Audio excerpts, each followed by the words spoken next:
জীৱনৰ আটাইতকৈ কঠিন কাম হৈছে নিজক সংশোধন কৰা আৰু আটাইতকৈ সহজ কাম হৈছে আনক সমালোচনা কৰা।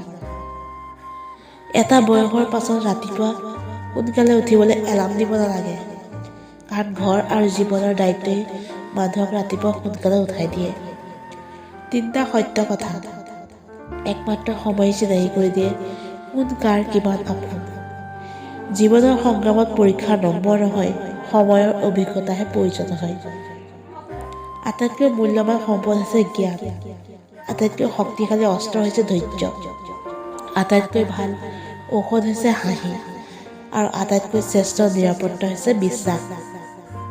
যদি অতিৰিক্ত অহংকাৰ হয় তেতিয়া পতন হোৱাৰ লক্ষণ, আৰু অতিৰিক্ত সৰলতা হ'লে ঠগ খোৱাৰ লক্ষণ।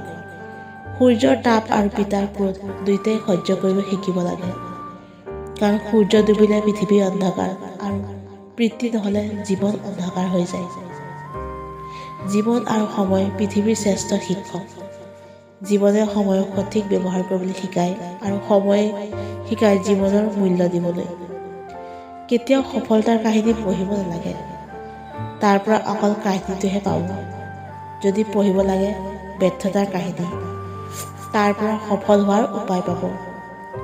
ভাগ্যক কেতিয়াও বিশ্বাস কৰিব নালাগে, বিশ্বাস কৰিব লাগে মানুহৰ শক্তিক।